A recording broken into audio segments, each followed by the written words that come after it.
고린도후서 4장 16절에서 18절입니다.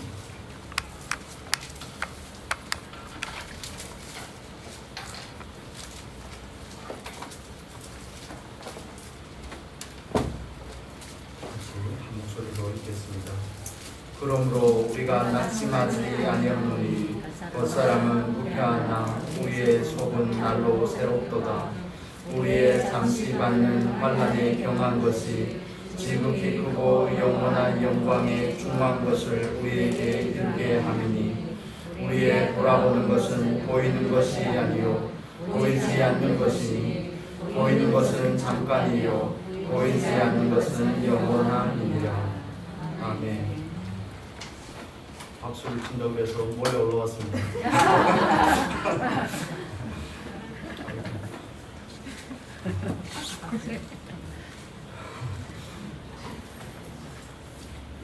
또 헌신 예배 이렇게 타이틀이 정해지니까 이 부담이 보통이 아닙니다. 1년에 한 번밖에 없는 헌신 예배인데 이것도 주로 자주 쓰긴 하는데 또 쓰면 어쩌나 그런 걱정도 있고 그래서 기도하면서 하나님께서 주신 말씀을 몇 가지 측면에서 살펴보려고 합니다. 지난번에 김종춘 사모님 오셨을 때처럼 1시간 반까지는 안 할게요.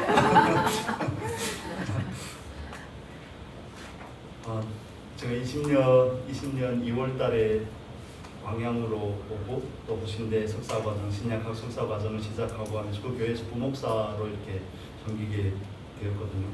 그리고 교회에서 부목사로 섬기다가 보니까 교회에서 이것저것 할 일들이 많았습니다. 그런데 또 힘을 써야 되는 일은 제가 또 앞장서서 해야 되는 부분들이 있고 하다 보니까 또 교회에서 옥상에다가 증축을 하게 되었어요. 예기치 않게. 증축을 하는 일이 그냥 노가다죠. 기술 일은 기술자들이 하지만 제가 가서 데모도를 해야 되고 한 달이 넘게 그렇게 하니까 그냥 몸이 망가지는 거예요. 갑자기 몸이 망가지고 온몸에 두드러기가 확 나고 그래서 손에도 여기 계속 물집이 잡히고 몸도 그렇고 다리도 그렇고 너무 가려워서 저기 어디니까 애양원 병원에 피부과 잘한다고 해서 거기 가서 약을 먹고 잠깐 가라앉았는데 그 의사 선생님이 그런 얘기를 하시더라고요. 제가 또 물어봤죠.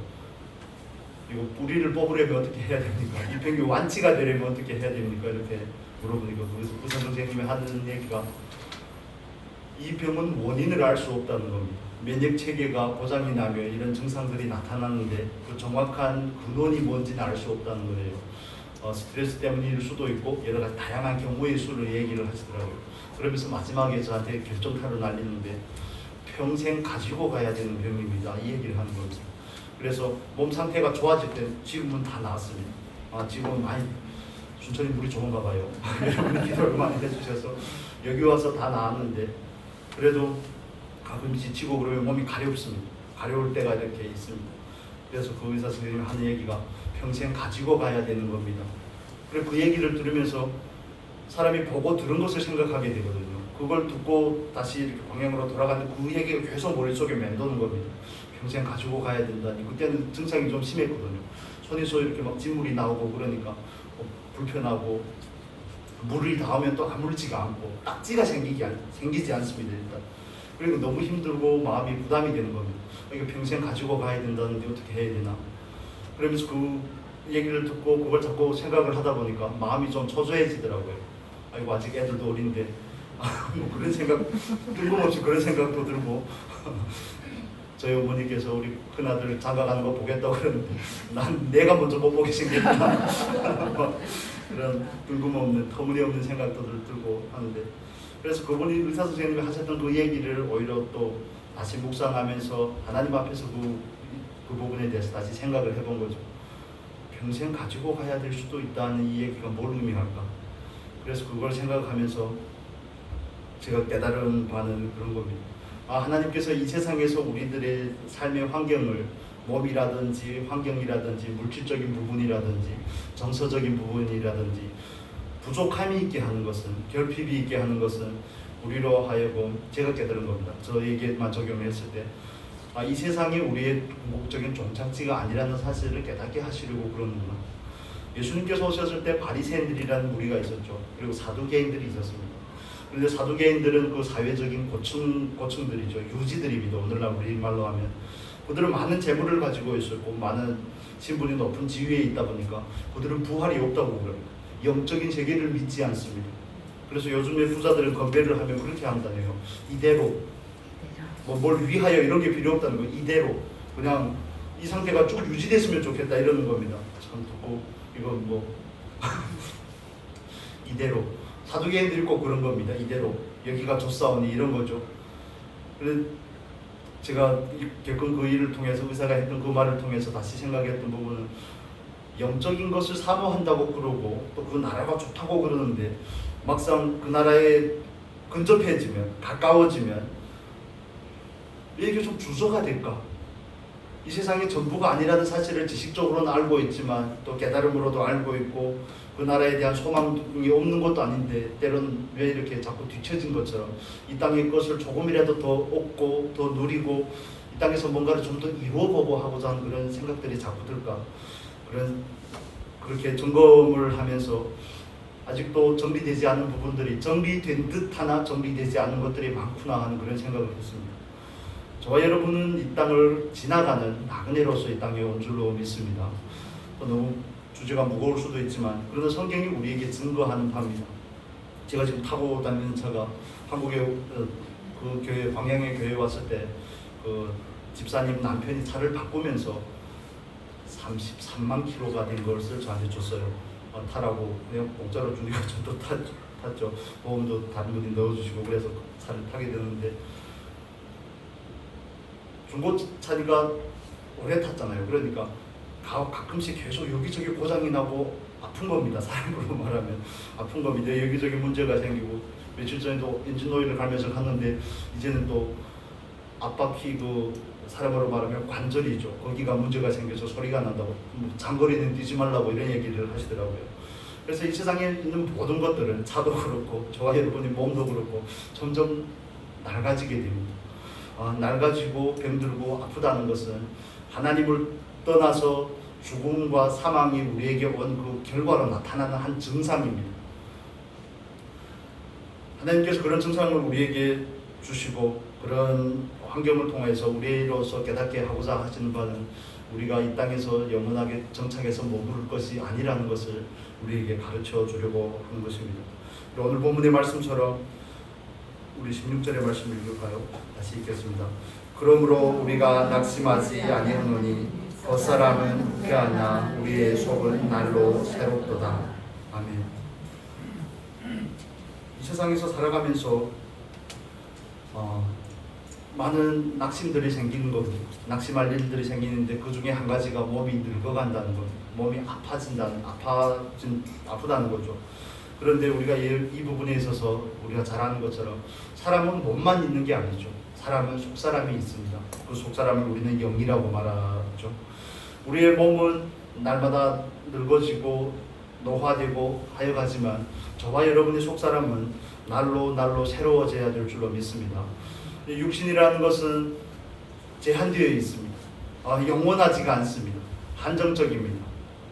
모세가 자기는 110년 살면서 70년, 80년이라고 했는데 70년, 80년이면 곧 종착역에 이르게 되는 겁니다. 태어나면 어찌 보면 그 마지막 종착역을 위해서 달려가는 거죠. 태어난 순간부터. 그렇다면 그게 영원한 것이 아니라면 우리는 날마다 새롭게 되어야 되고 속사람에 우리의 초점과 마음을 맞춰야 되는 것입니다.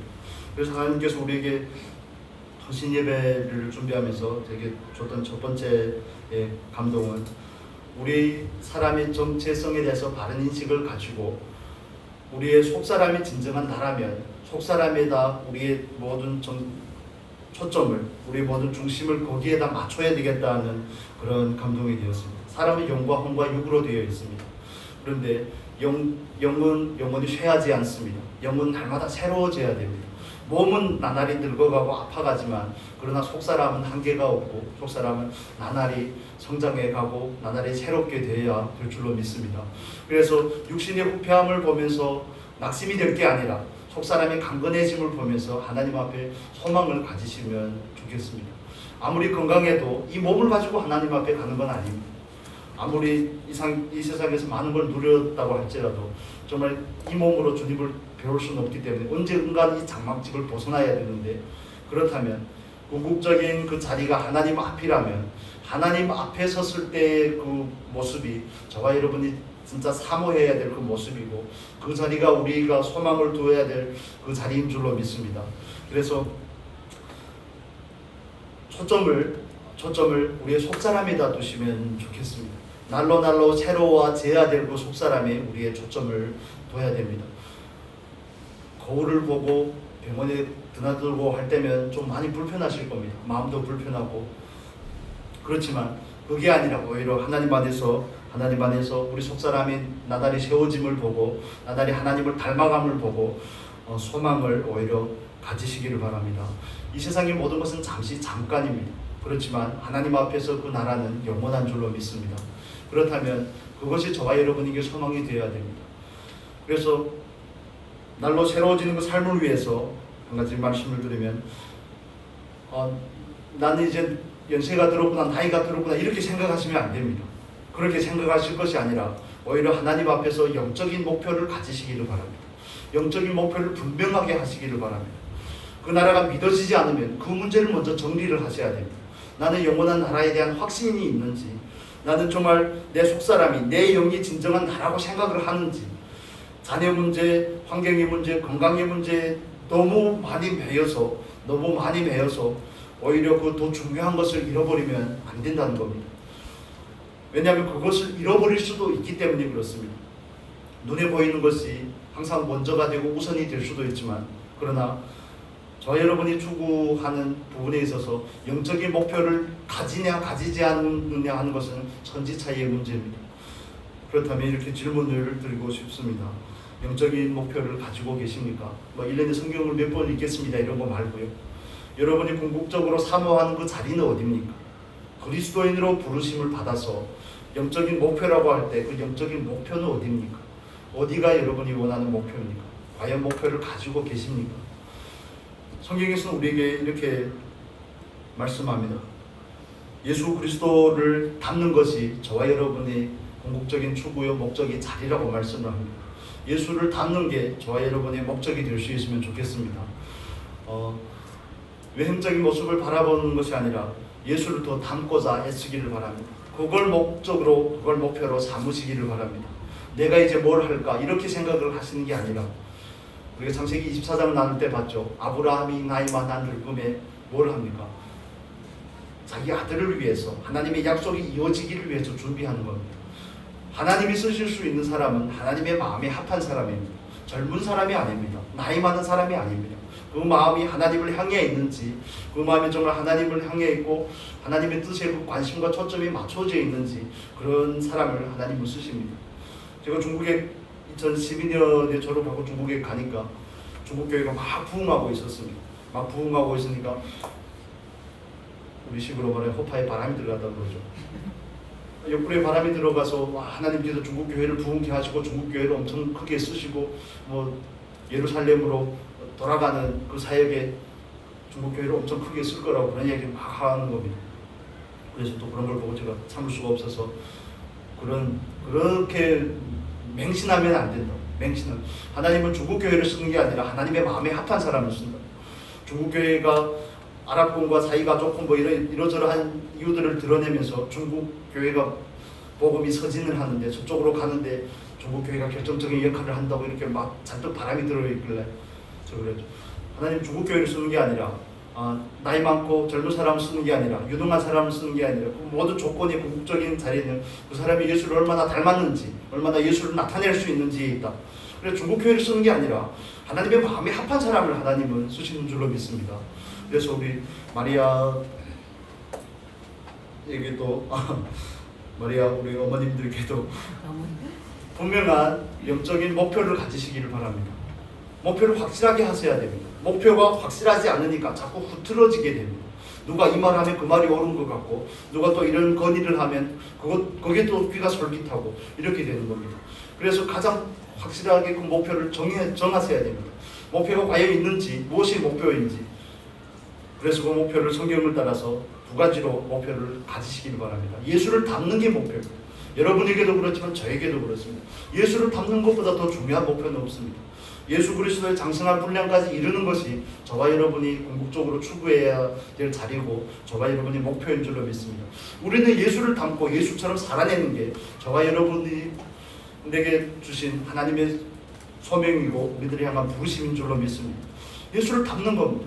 그런데 목적이 있어도 예수를 닮는다는 일이 그렇게 추구하고 쫓아가는 일이 쉽지 않은데 목표가 없으면 이 일은 안 되는 겁니다. 교회를 얼마나 다녔느냐 그 문제가 아닙니다. 내가 교회에서 얼마나 많이 봉사했느냐 과거를 논하자는 게 아닙니다. 지금 나는 과연 이 목표를 가지고 있느냐 하는 겁니다. 오늘도 내가 하나님 앞에서 주관적으로 구속을 받아서 예수 그리스도의 장성한 분량에 이르기까지 힘쓰고 있느냐 하는 겁니다.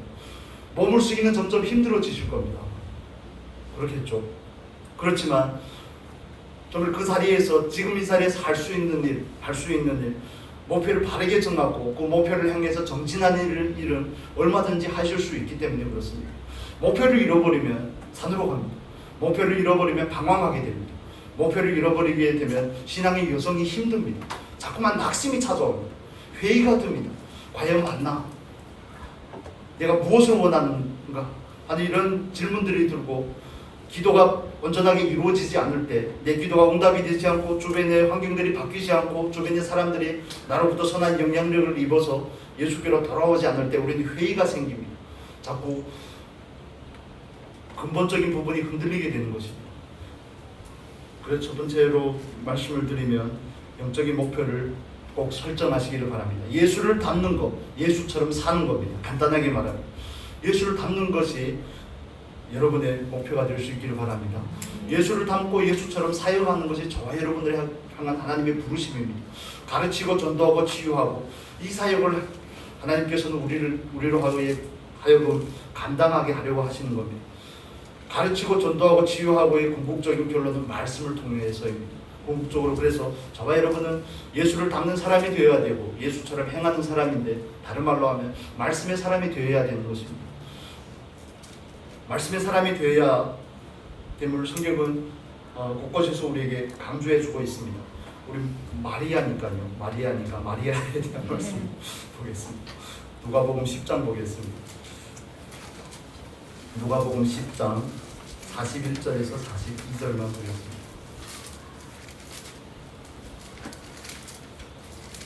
누가복음 10장 41절에서 42절 110페이지입니다.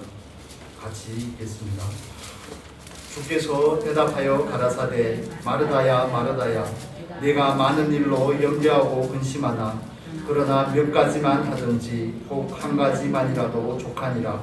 마리아는 이 좋은 편을 택하였으니 빼앗기지 아니하리라 하시니라. 아멘.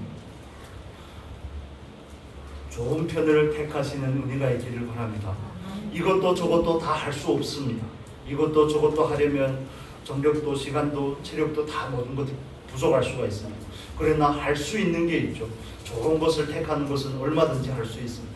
사람이 인체에서 제일 먼저 이렇게 개발이 되는 기능이 청각이라고 그럽니다. 뱃속에 있을 때부터 청력이 제일 먼저 개발이 되고 그 다음에 제일 먼저 마감되는 것도 청력이라고 그럽니다. 하나님께서 괜히 우리에게 사람들에게 말을 들으라고 하는 쉐마 이스라엘 이렇게 표현을 하죠. 들으라고 하는 게 아닌 것 같습니다. 그래서 마르다처럼 몸을 쓰는 일이 좀 더 힘들어질 수는 있지만 그러나 이 자리에서 좋은 편을 택하는 일은 얼마든지 하실 수가 있습니다.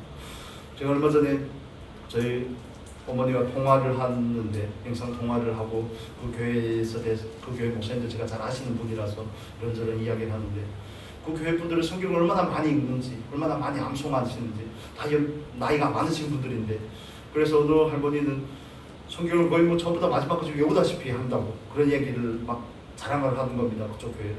그래서 나 우리 교회 뭘 자랑할까 그러다가 그러면서 그 80대가 넘어져서 90 가까이 되신 할머니가 교회에서 성경 퀴즈 대회 같은 이런 걸 하면 계속 1등을 하신다는 겁니다. 그러다가 예배를 드리다가 돌아가셨다든지 1년에 성경을 몇 독을 한다는 그런 얘기를 계속 하시는 겁니다. 그러면서 드는 생각이, 정말 몸쓰는 건 할 수 없지만 이건 할 수 있겠구나. 끝까지 마지막까지 할 수 있겠구나. 읽을 수 없으면 들을 수 있다도 있잖아요. 예를 들면. 그래서 이거는 원하느냐 원하지 않느냐의 문제입니다. 성경책은 집집에 몇 권씩, 저희 집에만 해도 아마 꽤나 많을 겁니다. 뭐 히브리어 막 이런 성경을 하면 엄청 많이 있는데, 성경은 많이 보급이 됐지만 말씀이 보급이 안 됐습니다. 책은 보급이 됐는데 하나님의 말씀이 보급이 안 된 게 이 시대가 가져온 비극입니다. 말씀을 자꾸 따지려고 그럽니다. 말씀을 자꾸 쪼개려고 그럽니다. 말씀을 그대로 먹어야지 그게 내 피가 되고 살이 되는데, 말씀을 사모하지도 않을 뿐더러 먹으려고 하지 않으니까요. 자꾸 머리로만 그걸 논하고 따지고 분석하고 하다 보니까 말씀이 영향력을 잃어버렸습니다. 정말 초기 교회, 한국 교회는 그러지 않았습니다. 순수하게 하나님의 말씀을 고지고대로 믿고 고지고대로 순종하고 말씀을 먹고 말씀을 읽고, 이런 일들이 너무 그냥 삶이 되어서 전파할 때는 말씀의 능력들이, 권능들이 나타났습니다. 그런데 요즘에는 말씀을 그대로 믿는다고 하기보다는 자꾸 과학적인 근거를 갖다 따집니다. 이것저것 쪼갭니다. 그러는 것이 아니라, 우리는 궁극적으로 좋은 편을 택하는 사람이 되어야 됩니다. 하나님의 말씀의 사람이 될 수 있기를 바랍니다. 정말 말씀을 사모하십시오. 말씀을 사모해서 말씀의 사람이 되고자 하십시오. 베드로 사도가 말했던 것처럼 갓난 아이와 같이 신령하고 순전한 젖을 사모하라고 말합니다. 그걸 먹어야지 구원에 이르도록 잘할 수 있기 때문에 그렇습니다. 베드로가 편지를 쓸 때 그 대상들은 베드로전서에 보면 이렇게 나옵니다. 베드로전서 1장에 보면 1장 1절에 보면 이렇게 나옵니다. 예수 그리스도의 사도 베드로는 본도, 갈라디아, 갑바도기아, 아시아와 비두니아에 흩어진 나그네 곧 하나님 아버지의 미리 하심을 따라 성령의 거룩하심으로 순종함과 예수 그리스도의 피 뿌림을 얻기 위하여 택하심을 입은 자들에게, 그러니까 소아시아 전 지역에 있는 사람들에게 복음의 메시지를 전하는데, 그들에게 서신을 보내는데 그들에게 갓난 아이와 같이 말하죠. 거룩하심과 순종함으로 예수 그리스도의 피 뿌림을 얻기 위하여 택하심을 받은 자들, 육신적으로는 어린 아이가 아니지만 그 영적인 상태로서는 마치 어린 아이가 엄마의 젖을 사모하듯이 그런 사모할망을 가지고 말씀을 먹으라고 말하는 겁니다. 여러분, 정말 말씀의 사람이 되기 위해서는 우리는 말씀을 먹어야 됩니다. 말씀이 사람이 되는 것, 다른 말로 하면 예수를 닮고 예수로 살고자 하는 것을 여러분의 신앙의 목적으로 삼으시기를 바랍니다. 그것이 오늘 헌신 예배를 드리는 마리아 여전도에게만 해당이 되는 것이 아니라 우리 모두에게 해당이 되는 겁니다. 말씀이 없이는 자랄 수가 없습니다. 말씀이 없이는 성장할 수가 없습니다. 말씀이 없이는 변화가 없습니다. 그것은 기본적인 그것을 하지 않으면서 변화를 추구한다는 것은 어찌 보면 어불성설일 수가 있습니다. 그래서 마리아가 예수님의 발 앞에 앉아서 예수님의 말씀을 경청하였던 것처럼 그런 경청하고자 하는, 듣고자 하는, 말씀을 사모하는 어린 아이와 같은 그런 순수한 마음을 가지고 하나님 앞에서 그걸 목적 삼고 다시 시작할 수 있기를 바랍니다. 말씀을 많이 먹으셔야 됩니다. 말씀을 많이 먹어야지 말씀이 바로 내가 됩니다. 내가 말씀이고 내가 되는 겁니다. 그래서 주의 말씀이 내 안에 있고 내가 주의 말씀 안에 있으면 여러분이 기도하시는 것이 하나님 앞에 응답이 된다고 요한복음 우리에게 그렇게 말씀해 주고 있습니다. 여러분 과연 좋은 편을 택하고 계신지, 내가 성경을 얼마나 읽었습니다, 그런 게 아닙니다. 난 정말 마음 중심으로부터 하나님의 말씀을 사모하는지, 그런 부분에 대해서 다시 한번 점검을 하시기를 바랍니다. 두 번째로 말씀을 드리고 싶은 것은, 제가 사사기의 말씀에 감동이 되어서 사사기 2장 보겠습니다. 사사기 2장, 사사기서 2장 7절에서 10절입니다.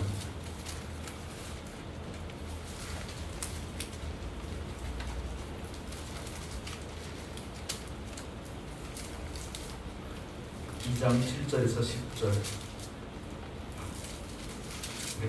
같이 읽겠습니다. 백성이 여호수아의 사는 날 동안과 여호수아 뒤에 생존한 장로들 곧 여호와께서 이스라엘을 위하여 행하신 모든 큰 일을 본 자의 사는 날 동안에 여호와를 섬겼더라. 여호와의 종 눈의 아들 여호수아가 110세의 죽음에 우리가 그의 기업의 경내 에브라임 산지 가스 산북 딥낫 헤레스에 장사하였고 그 세대 사람도 다 그 열조에게로 돌아갔고 그 후에 일어난 다른 세대는 여호와를 알지 못하며 여호와께서 이스라엘을 위하여 행하신 일도 알지 못하였더라. 아멘. 이것은 사사기의 말씀을 시작하면서 전제로 주는 그 말씀이죠. 이 말씀은 여호수아서 24장에서도 반복이 됩니다. 여기에서 하나님께서 우리에게 주시는 그 말씀은 그 세대 사람과 다른 세대 사람에 대해서 그 차이점을 말하고 있습니다. 그렇죠. 그 세대 사람은 7절에 말하는 것처럼 여호수아 뒤에 생존한 장로들 곧 여호와께서 이스라엘을 위하여 행하신 모든 큰 일을 본 사람들을 말하는 겁니다. 여호와의 큰 일을 본 사람들이 살아있을 때와 그분들이 다 하나님의 부르심을 받고 나서 이스라엘 사람들의 백성들의 처지가 180도로 완전히 뒤집어졌음을 말하는 겁니다. 한 세대가 가고 다른 세대가 오는데 그 세대가 처음의 세대가 그 다음 세대에게 바톤으로 온전히 터치하지 못했기 때문에 그 다른 세대는 어떻게 한다고요? 여호와를 알지 못합니다. 여호와를 알지 못하며 여호와가 행하신 일도 알지 못하였더라 이렇게 말씀을 합니다. 두 번째로 드리고자 하는 말씀은 다음 세대를 세우기 위해서 여러분 기도에 힘써 주시면 좋겠습니다. 그냥 내 자녀, 내 손주 이렇게 해서 내 가정 이렇게 기도하라는 게 아니라 하나님께서는 그 세대마다 하나님께서 나그네의 삶을 사는 우리에게 부여하신 사명이 있습니다. 이용 목사님이 저한테 그 교회가 19년이 됐잖아요. 말씀과 기도의 교회가 19년이 됐거든요. 그런데 그 과정에 대해서 마리아가 얼마나 많이 헌신했는지 저에게 엄청 많이 이야기했습니다. 위에 교회에 있을 때 어땠고 저쪽 교회에 있을 때 어땠고 하루 종일 교회에서 기도하자고 모이면 집에 가라고 그래도 안 간다고 그런 얘기를 하시고 하루 종일 기도하고 그런 얘기를 하고 얼마나 많은 헌신을 했는지 그런 이야기를 종종 해주셨습니다. 하나님께서 저와 여러분에게 마리아 우리 여전도의 권사님들 집사님들에게 이 교회를 처음에 시작할 때 여러분의 기도와 여러분의 헌신을 토대로서 세워졌다고 해도 저는 과언이 아니라고 생각합니다. 왜냐하면 하나님의 교회는 기도로 세워지기 때문에 그렇습니다. 여러분의 헌신으로 세워졌기 때문에 그렇습니다. 그래서 그 세대가 여러분 세대가 아직 감당해야 될 일이 더 남았으면 다음 세대를 세우는 것입니다. 교회를 세우는 일뿐만 아니라 다음 세대를 세우는 겁니다. 그래서 우리 마리아에 계신 어머니들은 루디아를 위해서 기도를 해야 됩니다. 루디아를 세우기 위해서 기도를 해야 됩니다. 왜냐하면 저희 교회는 40대가 치아가 빠져버렸습니다. 40대가 빠져버렸습니다. 40대가 없습니다. 그러다 보니까 50에서 30대 후반으로 딱 바로 점프를 해야 되고 또 20대 이렇게 점프를 해야 되니까 이건 좀 어려운 작업이죠. 그렇지만 이제는 다음 세대를 세우기 위해서 그걸 두 번째 목표로 가질 수 있기를 바랍니다. 교회를 위해서 하는 헌신은 사람을 세우는 겁니다. 교회를 세우는 게 아니라 사람을 세우는 겁니다. 사람이 서면 교회가 섭니다. 교회가 서도 사람이 서지만요.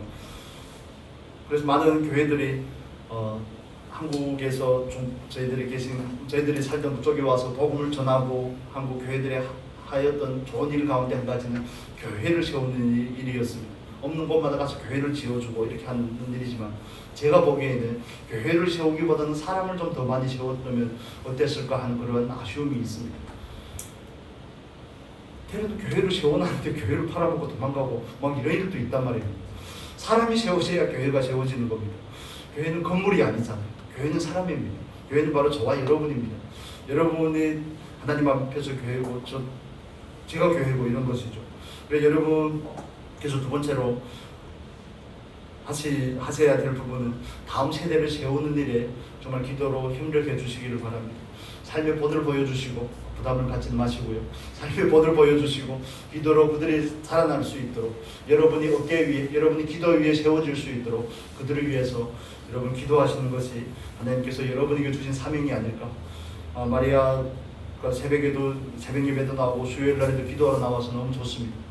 기도가 없으면 온전하게 세워질 수가 없습니다. 기도가 없으면 사람이 바르게 세워지지가 않습니다. 그냥 가르친다고 해서 세워지는 게 아니라는 거죠. 기도한다는 게 말처럼 쉬운 일이 아니죠. 기도한다는 것은 말처럼 쉬운 일이 아닙니다. 기도하고 정말 다른 세대를 세우고자 하면 눈물로 씨를 뿌리는 그 과정이 필요합니다. 기도를 해도 기도가 더디 응답이 되고 잘 응답이 되지 않는 경우도 있고 하기 때문에 기도에는 인내가 필요합니다. 눈물로 씨를 뿌리는 그 과정이 필요한 것입니다. 그래서 여러분이 눈물로 뿌리는 그 씨앗의 열매를 하나님께서 기쁨으로 거두게 하실 줄로 믿습니다. 혹시 여러분이 드린 그 기도 때문에 지금 그 세대가 세워지는 걸 보지 못할 수도 있습니다. 그렇지만 그게 하나님 앞에 상달이 되고 하나님 앞에서 기념이 된다는 것 자체가 굉장히 큰 의미를 가집니다. 내가 내 살기도 바쁜데 뭔 다음 세대를 세운다냐, 그렇게 생각을 하지 마시고 하나님께서 여러분을 향하신 소명이라고 생각을 하시면 좋겠습니다. 여러분이 처음에 말씀을 드린 것처럼 영적인 목표를 가지고 말씀의 사람이 되고자 하고 예수를 닮고 예수로 살아내고자 하는 그 목표를 확고하게 하시고 또 그 목표에 이어지는 연장선으로서 다음 세대를 위하여 씨를 뿌리고 헌신하는 귀한 은혜가 있기를 바랍니다. 이스라엘 백성들의 문제가 있다면 모세는 여호수아를 세웠는데 여호수아는 자기 후계자를 세우지 않았습니다. 여호수아와 그 장로들이 같이 살아계실 때는 그 세대가 제대로 이루어지지 않았습니다. 바톤 터치가 제대로 되지 않은 겁니다. 그래서 나이 많은 세대, 여호와를 알고 여호와가 행하셨던 놀라운 일들을 아는 세대가 죽고 나서 이스라엘 백성들은 완전히 오리무중에 빠지게 되는 겁니다. 그래서 10절, 11절의 말씀이 바로 이렇게 시작을 합니다. 이스라엘 자손이 여호와의 목전에 악을 행하여 바알들을 섬기며 10절에서 여호와를 알지 못하고 여호와께서 행하신 일도 모르니까 자연스럽게 귀결되는 결과가 우상을 숭배하는 걸로 나타나게 됩니다. 그래서 여러분이 우리 마리아 여전도의 권사님, 집사님들께서 하셔야 되는 일은 기도로서 다음 세대를 세우는 겁니다. 정말 눈물로 씨를 뿌리는 그런 은혜가 있기를 바랍니다. 아멘입니까? 하나님을 알지 못하게 됩니다. 그렇지 않으면 저희 학교 다닐 때 이야기 잠깐만 드릴게요. 신대 다닐 때 저희 학부에 영광이 어느 교회 장로님 아들이 왔었습니다. 아들이 이제 저보다 많이 나이가 적고 했는데 그 친구가 아빠가 신학교에 가라고 해서 왔는데 몰래 그 다른 동급생 우리 같은 반의 친구의 카드를 훔쳤어요. 신용카드로 훔쳐서 그 신용카드를 몰래 쓰고 다니고 그러다 걸려가지고 재적 처리가 되었습니다. 학교에서 퇴학당한 거죠. 그래서 다시 또 학교에 입학하고자 하는데 그 카드를 도난 분실했던 그 친구가 학교에다 다시 그 친구가 입학하는 걸 절대 동의할 수 없다, 법에다 신고하겠다 그래가지고 결국에 못하고 그래서 학교를 다시 다닐 수가 없었거든요. 특정하게 장로님의 자녀들, 목회자들의 자녀들 그런 얘기들만 하려고 하는 것이 아니라 내가 하나님의 일을 하면 하나님이 내 자녀들을 책임지겠지, 이런 생각은 어느 정도 잘못된 부분이 많습니다. 부모로서 어른 세대로서 그 다음 세대에게 해야 될 일은 말씀을 전수해 주는 겁니다. 하나님을 알게끔 하는 겁니다. 맛있는 걸 먹이고 좋은 걸 입히고 좋은 걸 누리게 하고, 이거 중요하죠. 육신을 위해서 중요한 겁니다. 그러나 우리는 육신만 있는 게 아니잖아요. 우리 속사람은 어떻게 할 겁니까? 그래서 그런 부분 어르신 세대 목회자분들이 나는 하나님을 위해서, 하나님의 교회를 위해서 열심히 할 테니까 하나님께서 자녀들을 책임져 주겠지. 물론 책임져 주시지만 그러나 그 객기로 나가는 애들이 상당히 많습니다. 굉장히 많습니다. 그 책임을 하나님 앞에 또 넘긴 겁니다. 그래서 다음 세대를 위하여 여러분이 아는 그 하나님을 소개해 주시고 다음 세대를 위하여 여러분이 경험했던 그 하나님의 하신 일들을 들려주시기를 바랍니다. 그래서 여러분 간증을 가지실 수 있기를 바랍니다. 다음 세대를 위해서 기도로 헌신할 수 있기를 바랍니다. 눈물로 씨를 뿌리면 하나님께서 반드시 거두게 하실 줄로 믿습니다. 제가 언더우드라는 선교사 그 목사님의 기도가 생각이 나서 가끔씩 또 찾아보기도 하고 다시 읽기도 하는데, 한국 땅에 처음에 복음이 들어올 때 얼마나 황폐했는지 그 언더우드 목사님의 기도가 우리에게 잘 보여주고 있습니다. 그 기도의 짧은 부분을 제가 읽어드리겠습니다. 오직 제게 믿음을 하는 그 제목을 가진 기도입니다. 주여, 지금은 아무것도 보이지 않습니다. 주님, 메마르고 가난한 땅, 나무 한 그루 시원하게 자라오르지 못하고 있는 땅에 저희들을 옮겨와 심으셨습니다. 그분이 미국에서 오셨는데 그 넓은 태평양을 어떻게 건너왔는지 그 사실이 기적입니다. 주께서 붙잡아 뚝 떨어뜨려 놓은 듯한 이곳, 지금은 아무것도 보이지 않습니다. 선교를 하는데 전혀 처음에는 열매가 하나도 없는 겁니다. 그래서 그가 탄식하면서 하는 기도가 있습니다. 조선의 남자들의 속심이 보이지 않습니다. 이 나라 조정의 내심도 보이지 않고 가마를 타고 다니는 여자들 영영 볼 기회가 없으면 어쩌나 걱정이 됩니다. 조선의 마음이 보이지 않습니다. 선교를 복음을 전하러 오기는 했는데 어떻게 해야 될지 종잡을 수 없으니까 이런 탄식의 기도가 나가지 않겠습니까? 그러나 그것도 마지막에 하는 결론이 이겁니다. 그러나 주님, 순종하겠습니다. 겸손하게 순종할 때 주께서 일을 시작하고 그 하시는 일을 우리들의 영적인 눈이 볼 수 있는 그날이 있을 줄 믿습니다. 이게 오늘날로부터 불과 130여 년 전에 드려졌던 그 기도입니다.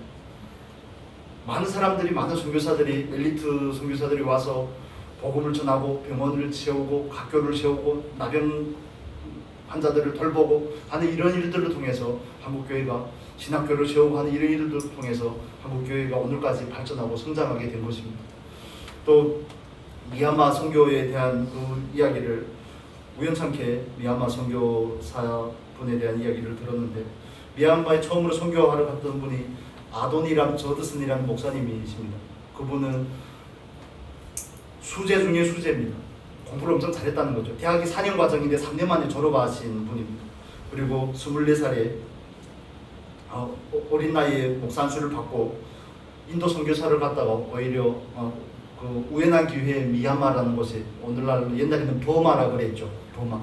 미얀마로 선교하러 갔는데 거기서 또 간첩으로 오해를 받아서 감옥에도 들어가고, 또 사랑하는 아내와 결혼해서 갔는데 아내가 먼저 죽고 자녀가 딸이 먼저 죽고, 두 번째 또 다른 선교사 여자분과 결혼을 했는데 두 번째 부인도 죽고, 출산 그 후유증으로 죽고, 어린 딸도 죽고, 그런 과정을 겪으면서도 그 땅에서 꿋꿋이 37년 동안 버텨냈어요.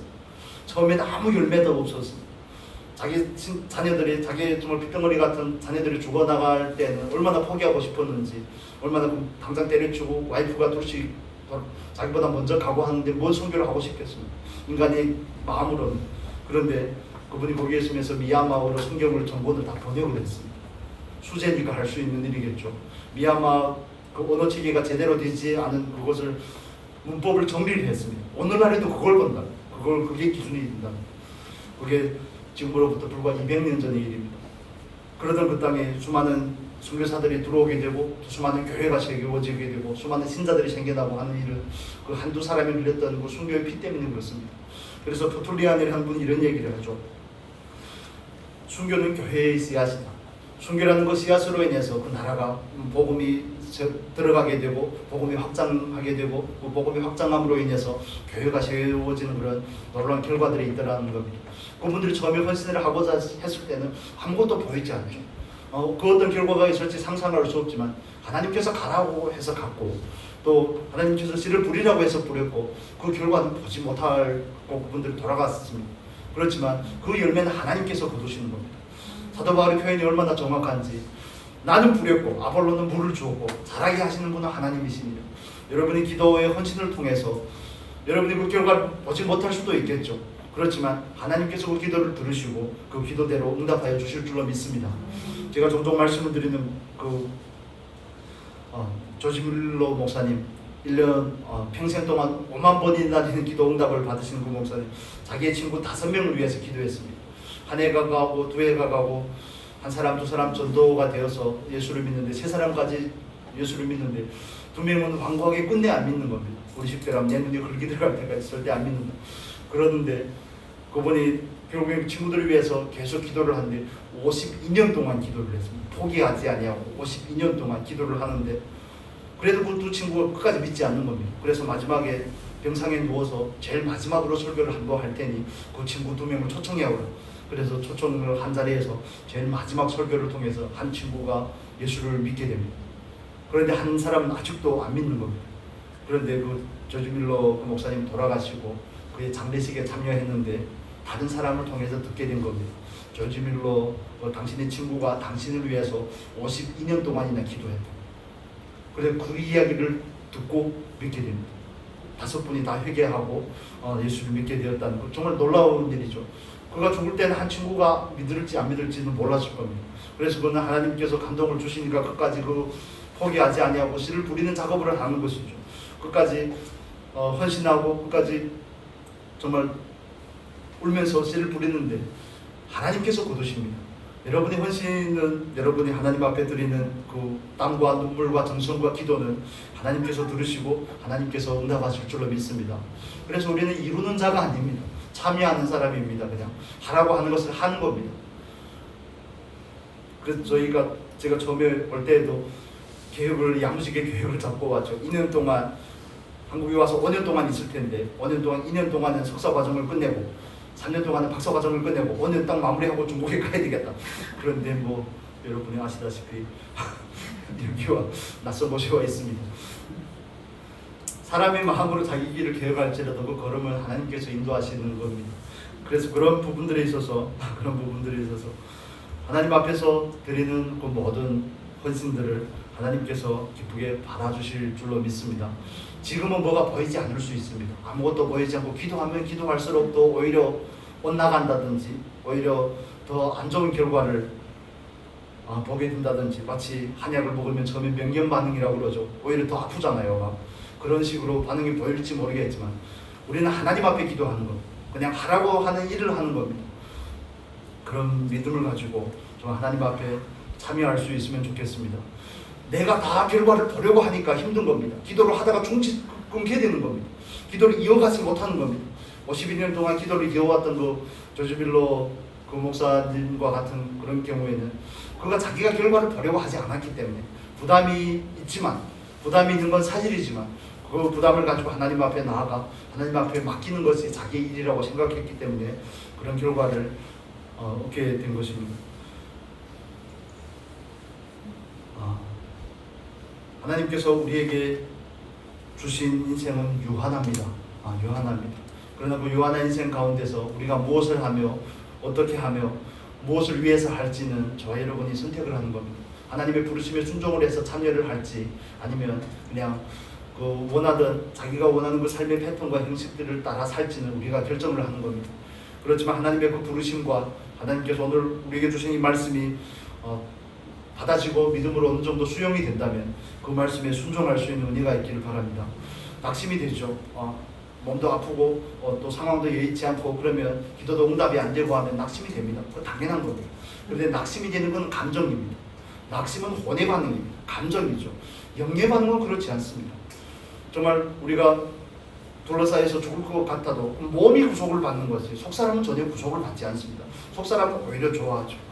환경을 통해서 하나님께서 우리를 다루실 때 힘든 건 몸과 마음이 힘듭니다. 우리 영혼 안에서 노래하고 있겠죠. 빨리 죽어라. 내가 빨리 죽어야 내가 온전하게 드러날 테니까 그러겠죠. 누가 자존심을 상하게 하는 일이 있으면 우리의 기분과 감정은 바로 반응을 하지만 그러나 우리 속에서 하나님께서 얼마나 기뻐하시겠습니까? 이게 깨져야 될 텐데. 그래서 여러분 하나님의 미랄이 되십시오. 다음 세대를 위해서 하나님의 미랄이 되셔야 됩니다. 여러분 기도의 헌신을 통해서 하나님께서 다음 세대를 세우실 줄로 믿습니다. 요한복음 12장의 말씀 보겠습니다. 요한복음 12장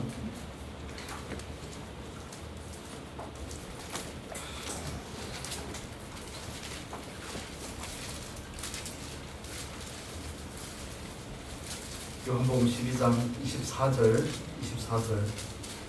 이 말씀 같이 보겠습니다. 25절까지 24절 25절까지 읽겠습니다. 내가 진실로 너에게 이르노니 한 알의 밀이 땅에 떨어져 죽지 아니하면 한 알 그대로 있고 죽으면 많은 열매를 맺느니라. 자기 생명을 사랑하는 자는 잃어버릴 것이요 이 세상에서 자기 생명을 미워하는 자는 영생하도록 보존하리라. 아멘. 예수님께서 하나님의 미랄로 이 땅에서 죽으셔서 십자가에서 죽으셔서 많은 열매를 맺으셨듯이 스스로가 부활의 첫 열매가 되셔서 우리에게 부활의 소망을 주셨듯이 여러분이 하나님 앞에서 드리는 그 헌신과 그 섬김을 통하여서 하나님의 교회가, 하나님의 백성들이, 다음 세대가 온전하게 세워질 줄로 믿습니다. 그래서 여러분이 경험하신 그 하나님, 여러분이 알고 있는 그 하나님의 일에 대해서 많이 들려주시면 좋겠습니다. 교회도 그렇고 가정에서도 그렇고 어른들이 말하면 잔소리처럼 여길 때가 많습니다. 저희 집에서도 그렇습니다. 애들한테 말하면 괜히 잔소리를 한다고 생각을 하나 봐요. 부모는 생각해서 하는데 둘째가 또 뭔 소리를 하려고 두려워가 있네요. 뭔 말을 하면 말하기 무섭습니다.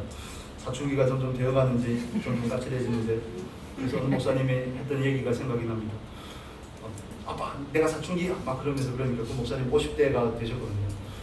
오늘 사춘기가 갱년기한테 죽고 싶냐고. 사춘기가 갱년기한테 한번 혼나보겠냐고. 그래서 너무 웃겨서 그랬었는데, 그래서 교회도 그렇고 가정에도 그렇고 어른이 필요합니다. 그 어른들은 다음 세대를 세우기 위해서 그렇습니다. 그래서 여러분이 하시는 소리로 잔소리로 들으실 수도 있겠지만, 정말 하나님 앞에서 예수 그리스도의 마음으로 하신다면 하나님께서 기념하시고 하나님께서 그 결과로 보상해 주실 줄로 믿습니다. 응답해 주실 줄로 믿습니다. 마지막으로 토마스 선교사에 대한 이야기를 잠깐만 드리겠습니다. 한국에 왔다 가장 먼저 선교하신 토마스라는 선교사님, 영국에서 오신 분인데 24살에 목사 안수를 받고 중국에 와서 복음을 전하다가 한국어로 된 성경을 번역해가지고 한국으로 와서 포교 활동을 하다가 죽으신 분입니다. 선교의 처음 열매가 되신 분인데, 그분이 미국 상선을 타고 통역사로서 그때는 조선이죠. 1800년대니까요. 1866년이니까요. 통역사로서 조선에 왔는데 대동강을 타고 서해에서 한강을 타고 들어가면 서울이 되는 것이고, 대동강을 타고 들어가면 조선 평양이 되는 거죠. 그런데 평양으로 가는 와중에 조선의 군대들이 습격을 받고 배가 침몰이 되고 23명이나 되는 선원들이 다 이렇게 머리가 잘려서 죽게 됩니다. 그러면서 자기를 죽이는 그 조선인 그분이 박충권이라는 분입니다. 그분한테 죽으면서도 끝까지 미소를 잃지 아니하고 성경을 넘겨주었습니다. 그래서 그 박충권이라는 그분이 하는 이야기가, 자기도 뭔 말을 하는지 모르겠지만, 영어로 말했으니까 모를 거 아닙니까? 뭔 얘기를 하는 건지 모르겠지만 자기가 죽는 와중에도 웃음으로 전혀 미소를 지으면서 그 성경책을 넘겨주기 때문에 마지못해 받았다고 그러는데, 받았는데 뭔지도 잘 모르고, 그런데 그 책을 가지고 집에 가서 다른 분이 와서 그 성경책을 가져다가 자기 집에 도배지로 씁니다. 벽지처럼 도배를 하는데, 다른 사람이 와서 그 벽에 도배한 그 성경을 보고 예수를 믿고 북한의 지하교회가 생겨난 그 과정이 그렇게 됩니다. 그게 평양에 세워진 장대행 교회라는 교회가 그렇게 세워지게 되는 겁니다. 그분이 24살 내 목산수를 받고 부인과 같이 여기 중국에 왔는데, 아내가 바이러스로 죽고 유산하고 결국에는 죽음을 맞이하게 되고, 혼자 쓸쓸하게 남아있는데도 조선을 향한 그 뜨거운 마음으로 복음을 전하러 왔다가 그냥 굉장히 이슬로 사라진 겁니다. 그렇지만 그가 비록 그 입으로는 예수를 믿으시오를 선교를 못했겠죠. 그렇지만 그가 번역했던 그 성경책 한 권이 이 땅에 알게 모르게 하나의 거룩한 씨앗이 된 거죠. 그 씨앗이 정말 죽어서 많이 오늘날의 열매를 맺게 된 겁니다. 여러분 하실 때 사역을 하고, 저도 그렇지만 사역을 하고 다음 세대를 세우고자 기도하고 다음 세대를 위해서 헌신할 때 많은 회의가 될 때도 있습니다. 내가 과연 맞게 하고 있는 거 맞나? 내 기도를 과연 들으시는 거 맞나? 왜 눈에 열매가 보이지 않을까? 그런 것 때문에 기도도 더 이상 하지 않고 싶고 또 포기하고 싶고 한 때가 있겠지만, 그러나 우리는 그냥 하나님 앞에서 하는 겁니다. 토마스 선교사도 그렇죠. 그냥 북한에 조선에 와서 어떤 일이 생길 거 알지 못하지만 하나님께서 가라고 하니까 간 거고, 성경을 주라고 하니까 준 거 아니겠습니까? 그 뒤의 일은 우리는 알지 못합니다. 뒤의 일까지 알려고 하면 예수님께서 베드로에게 말했던 것처럼 너나 잘하세요를 듣게 되는 거죠. 요한이 삶에 대해서 궁금해하지 말라고 그러잖아요, 예수님. 그것과 마찬가지입니다. 여러분, 그래서 말씀을 정리하면 영적인 목표를 분명히 가지시기를 바랍니다. 예수를 닮고자 하는 그 목표를 절대 잃어버리시면 안 됩니다. 외적인 환경에 매이지 마시고 예수를 닮는 삶은 얼마든지 가능합니다. 성령께서 그 일을 우리 안에서 하시기 때문에 그렇습니다. 예수를 닮고 예수처럼 사는 것, 그게 결국 말씀의 사람이 되는 것입니다. 그리고 다음 세대를 세우기 위해서 정말 기도로 헌신할 수 있기를 바랍니다. 여러분이 기도를 통해서, 헌신을 통해서 교회가 이때까지 왔고, 또 여러분이 기도와 헌신을 통해서 다음 세대가 더 온전하게 세워지면 좋겠습니다. 내 자녀, 내 가정, 내가 아는 뭐 조카, 친지 이런 개념이 아니라 하나님의 나라라는 큰 틀의 입장에서 이 교회가 나아갈 다음 세대를 위해서 헌신하는 그런 귀한 은혜가 있기를 바랍니다. 요즘 교회에서는 헌신이 사라진 시대를 우리는 살아가고 있습니다. 많은 사람들은 헌신을 안 하려고 그럽니다. 그럼에도 불구하고 헌신 예배를 드린다는 것은 다시 하나님 앞에 드리고자 하는 그 마음을 다잡고 마음의 옷깃을 여미려고 하는, 깨어있으려고 하는, 마음을 새롭게 하려고 하는 그 자세라고 생각을 합니다. 그래서 그 헌신의 자리로 나아갈 때 정말 온전한 목표를 가지고 다음 세대를 위해서 온전하게 심을 수 있는 귀한 은혜가 있기를 바랍니다. 눈물로 씨를 뿌리는 자는 기쁨으로 단을 거두게 될 줄로 믿습니다. 날마다 후패해지는 육신을 따라서 감정으로 너무 치우치지 않으시고 속사람이 새롭게 됨으로 오히려 즐거워하고 기뻐할 수 있는 은혜가 있기를 바랍니다. 기도하겠습니다. 거룩하신 아버지 감사합니다. 아버지, 우리 끝사람은 날로 후패하나 우리 속사람은 날로 새롭습니다. 아버지, 우리가 그리스도 예수 안에서 새로운 피조물이 되었습니다. 아버지, 우리 소망이 이 땅에 있는 것이 아닙니다. 아버지, 이 땅을 살아갈 때 우리의 신앙의 온전한 목표를 가지게 하여 주시옵소서. 오늘 헌신 예배를 드리는 마리아 전도회 하나님께서 축복하시고 늘 강건케 하시고 정말 신앙의 바른 목표를 가지고 추호의 흔들림도 없이 나아갈 수 있게 성령께서 역사하여 주시옵소서. 예수를 닮고 예수로 행하는 귀한 은혜가 있게 하여 주옵소서. 아버지, 예수 그리스도의 행함을 따라서 나아갈 때 정말 다음 세대를 세우는 일에 기도와 헌신의 자리로 또 기도와 헌신으로 참여할 수 있도록 은혜를 더하여 주옵소서. 아버지, 우리 사랑하는 마리아 여전도의 모든 권사님, 집사님들 하나님께서 강건케 하시고 영육간에 강건하여서 하나님 앞에서 온전하게 쓰임 받을 수 있도록 은혜를 더하여 주옵소서. 아버지, 지금은 결과를 볼 수 없을지 모르겠습니다. 그렇지만 하나님께서 심으라고 그러니 심고 하나님께서 순종하라고 하시니 순종하겠습니다 하고 결단하는 귀한 우리 마리아 여전도회에게 하나님의 은총이, 하늘의 축복이 함께 하시기를 간절히 소원하며 이 시간 또 우리가 드린 예배를 받아주신 하나님께 감사와 찬양을 드리며 예수 그리스도의 이름으로 기도합니다. 아멘.